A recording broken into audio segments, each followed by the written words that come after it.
because I'm also not a professional journalist, cannot speak from my head. Siggi, thank you very much for coming here to Lithuania. It's an honor for us to have an expert that has worked with Gerda Boyesen directly, right? You knew her in person. Of course I did. Yes. She was very important in my life. So. Yeah.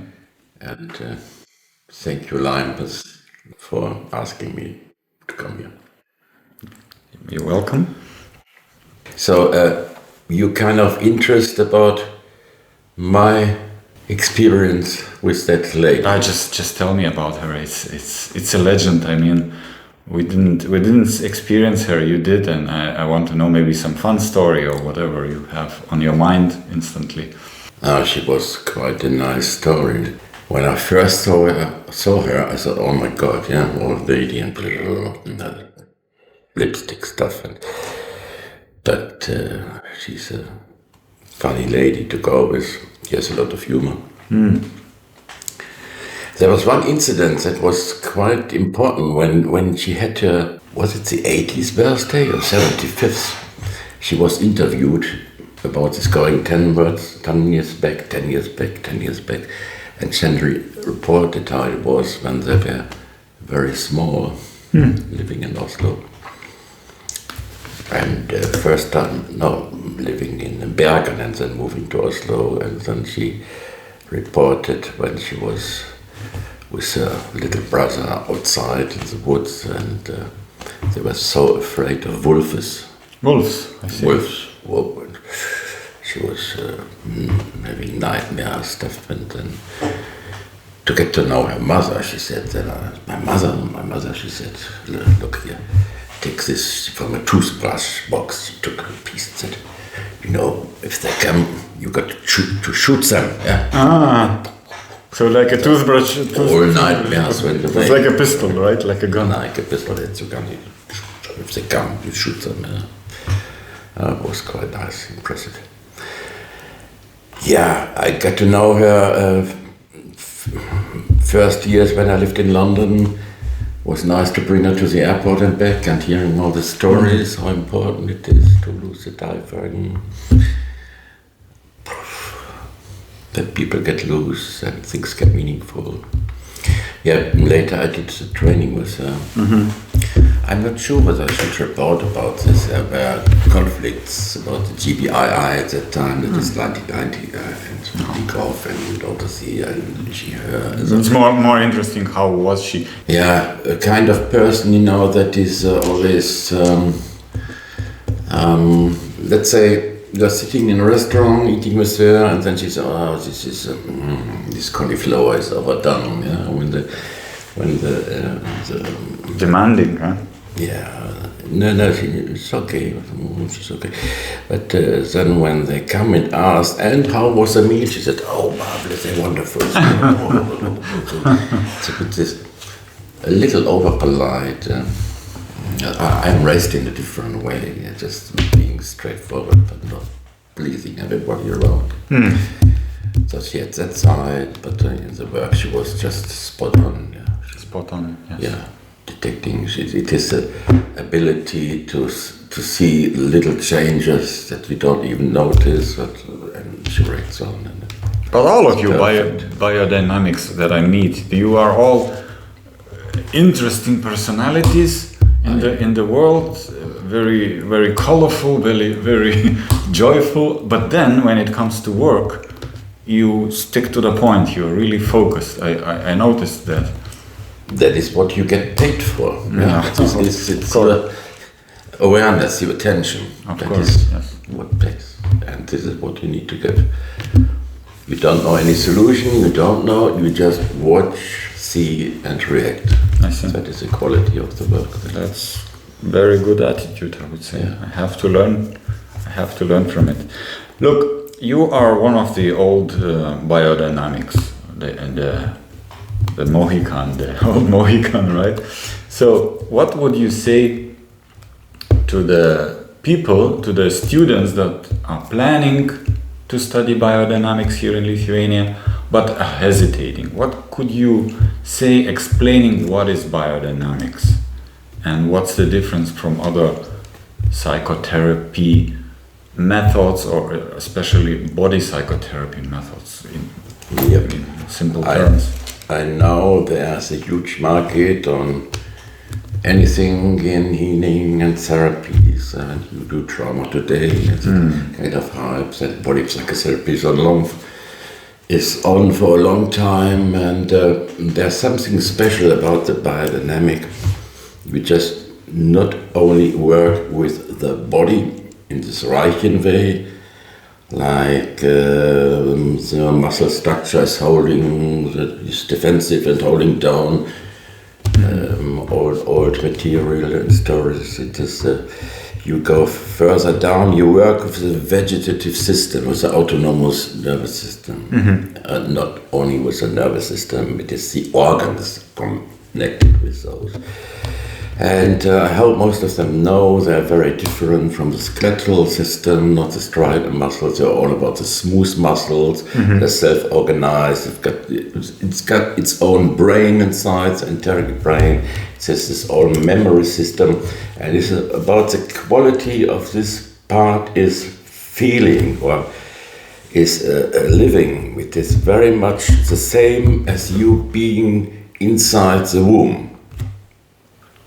Everything is atmospheric, you are connected with everything, and you don't see a thing from the outside, you are encapsulated. And that is exactly what is the thing your viscera is in, encapsulated in your muscle structure, under the skin. It has no idea about the outside world.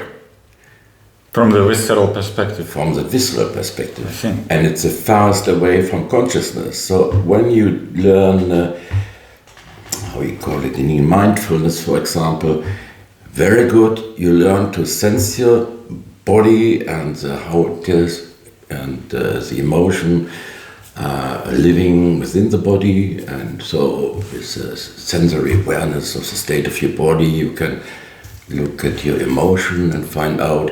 But this visceral is different, is atmospheric, is a kind of fusion. It's more atmosphere. To grasp that is difficult, and you work from the beginning about this interrelation between this inner visceral organs and their life and the environment. So this thing lives in you, has no idea about the outside world, but is totally dependent from your lifestyle, how much stress you make in your world, from your mind or from your emotion. It always needs to feed you, and with it keeps the homeostasis with the stress, and just proceeds and does, and and it's a bit like Gerda called it there. It is a primary personality. It was like in the 60s. You said also, you mentioned when we met first time a couple of days ago that you didn't find anything better than biodynamics in your career. Yes, this still holds, it is still true.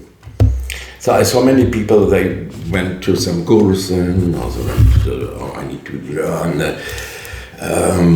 what is it, trauma therapy or for the inner child, or certain times when things come up. So, of course, trauma is important, but I'm a bit saying, okay, what really is important when you grow up to understand, when you grow up, go into development, you just after birth, you are still like inside, and when you have trauma there, something is not fitting, it configurates the way your personality structure is, whether you're connected or not, if you have ego function, can feel yourself or cannot feel yourself. That is far more than having a trauma, which being good enough, bad enough to have a trauma. But it has another impact on you in the developmental part. So to know that one is important. But what I wanted to say, so if you do work with the interrelational field, I greet this part, to be aware of this implicit ways and feeling it and reacting on it. But when you then come to a therapist and have therapy, the question is, with that, what changes me and has meaning something between us evolving, and you get healed by me also. Who is paying the bill? Huh?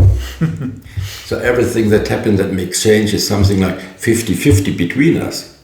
It's 50% you, so I'm also 50% dependent on my therapist. So shall I take you or better another one? So, and the big thing about biodynamic getting clear, it's still best method is you work differently. You kind of meet as an adult, allow and respect, and it's all fine, and we can discuss your symptoms and what we think about it.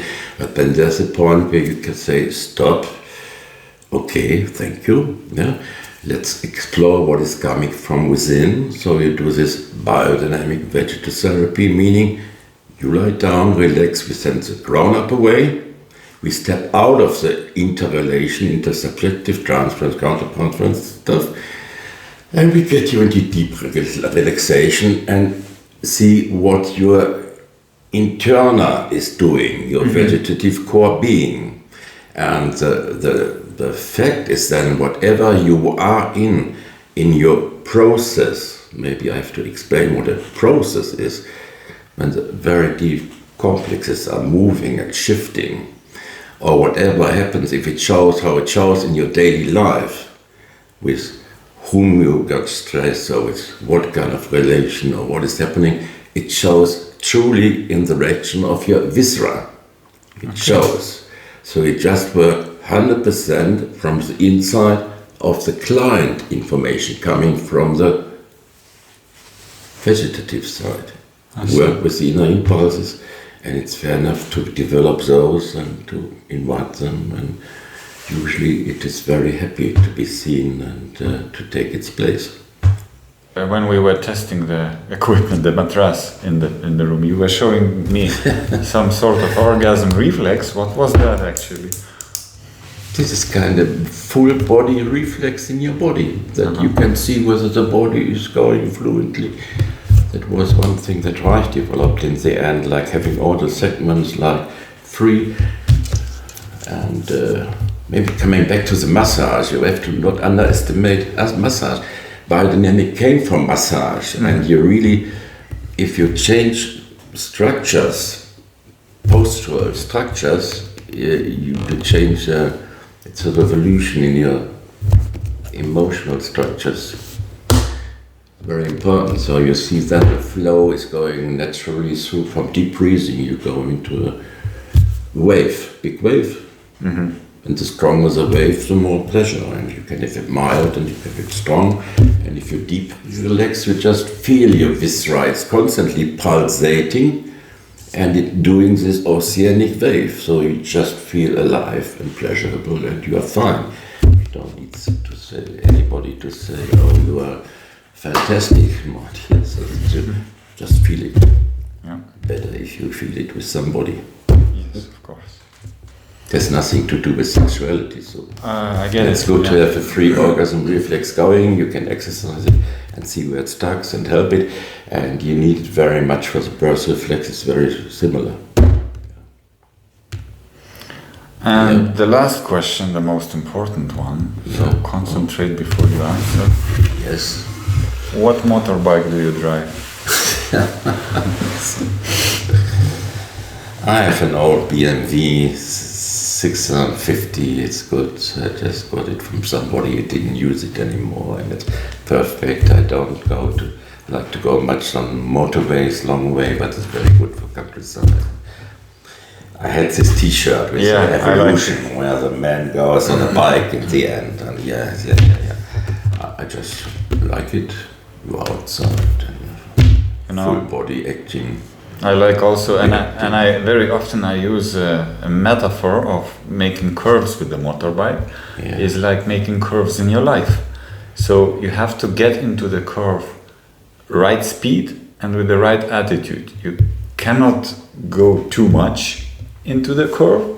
If that exceeds your capabilities, you will be in stress, you will block your first wheel and you will fly basically out of the curve. There's some physics and some biology in it. Yeah.